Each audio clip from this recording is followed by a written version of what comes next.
Assalamualaikum dan salam sejahtera. Bertemu kembali dalam MG Flash 13 Mac bersama saya Nur Aini Johari.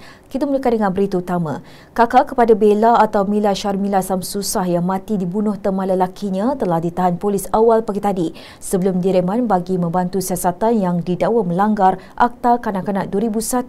Ketua Polis Daerah Batu Pahat ACP Ismaidullah berkata wanita berusia 37 tahun itu ditahan ketika hadir ke Ibu Pejabat Polis Daerah IPD Batu Pahat untuk merekodkan keterangan berhubung satu laporan dibuat ke atasnya. Beliau berkata laporan tersebut dibuat oleh keluarga tertuduh mendakwa wanita itu menyiarkan gambar kanak-kanak di pencahayaan angkat tertuduh ketika bersiaran langsung di TikTok baru-baru ini.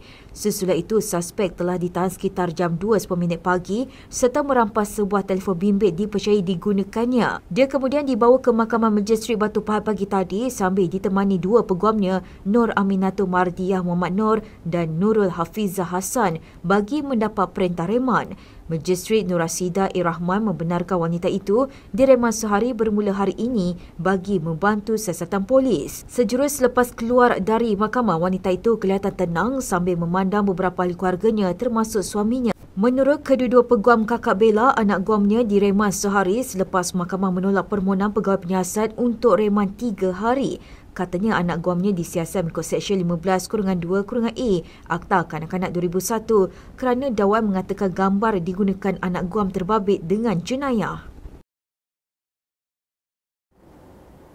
Tindakan PAS berbantah keputusan membuka kantin sekolah sepanjang Ramadan menunjukkan pendirian politik yang tidak serasi dengan negara pelbagai kaum dan agama seperti di Malaysia. Ahli Parlimen Bangi Syarif Zan Johan berkata isu tersebut sepatutnya tidak dijadikan polemik politik kerana Kementerian Pendidikan Malaysia KPM membuat keputusan itu berpaksikan nilai kemanusiaan. Tambah beliau, kenyataan PAS itu amat mendukacitakan sekaligus memperlihatkan mereka cenderung untuk mengeluarkan kenyataan yang memecah belahkan masyarakat dan bukannya memupuk perpaduan. Jelasnya, insiden-insiden yang dilaporkan sebelum ini di mana anak-anak bukan Muslim terpaksa makan di tandas sekolah dan tempat-tempat yang tidak sesuai suatu bulan puasa juga tidak harus dilupakan. Mengulas lanjut, Syarif Zan menjelaskan terdapat pelbagai sebab mengapa kantin wajar dibuka ketika Ramadan. Ini kerana di sekolah terdapat pelajar dan guru bukan Islam yang tidak berpuasa. Selain itu, ada juga murid Muslim yang belum baligh tidak diwajibkan berpuasa. Terdahulu, Ahli Parlimen Pokok Sena Datuk Ahmad Yahya menyifatkan pengumuman bahawa kantin sekolah mesti dibuka pada bulan puasa adalah keterlaluan dan tidak menghormati Ramadan. Kementerian Pendidikan KPM menerima beberapa permohonan daripada agensi maupun syarikat swasta yang berminat untuk menyewa kuartus guru pada awal tahun ini. Menterinya Fadlina Siddiq menerusi jawapan bertulis di laman Parlimen berkata terdapat kajian perundingan yang menjalankan penilaian bagi menentukan kesesuaian kuartus guru untuk disewa.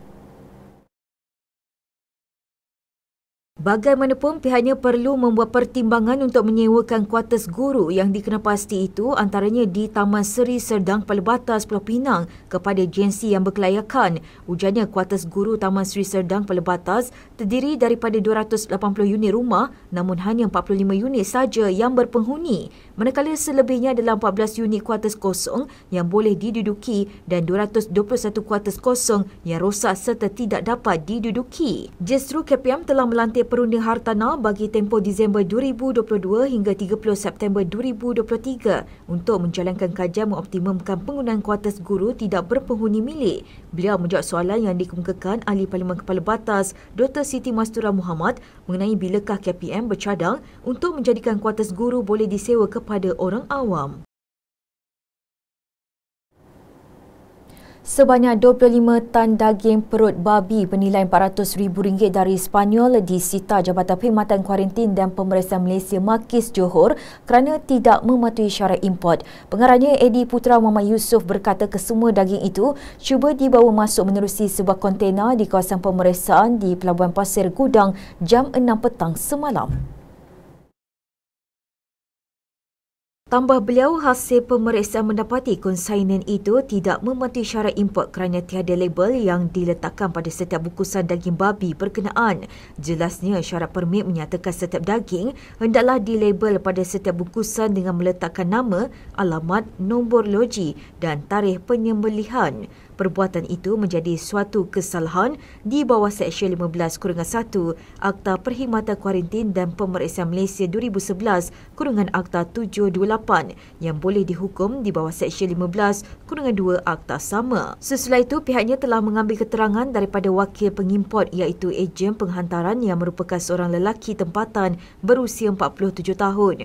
Tegas beliau, maki sentiasa menjalankan penguasaan di semua pintu masuk negara bagi memastikan setiap keluaran seperti tumbuhan, haiwan dan mikroorganisma yang diimport bebas ancaman perosak. Selain itu, ia perlu mematuhi syarat dan peraturan yang ditetapkan. Peniaga vape atau rokok elektronik yang masih berdegil dan terus menjual produk itu di Johor bakal berdepan dengan tindakan tegas pihak berkuasa negeri. Pengerusi Jawatankuasa Perumahan dan Kerajaan Tempatan Johor, Dato' Muhammad Jafni Muhammad Syukur berkata larangan penjualan vape di negeri itu merangkumi peranti dan cecairnya masih berkuat kuasa sejak 2016.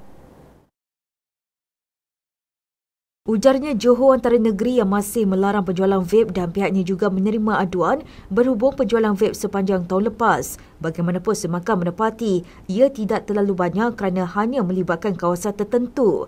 Tambah Muhammad Jafni, pihak berkuasa tempatan PBT di seluruh Johor akan terus memantau aktiviti penjualan vape bagi memastikan ia tidak berleluasa. Tindakan tegas mengikut undang-undang akan diambil khususnya apabila terdapat aduan diterima daripada orang awam.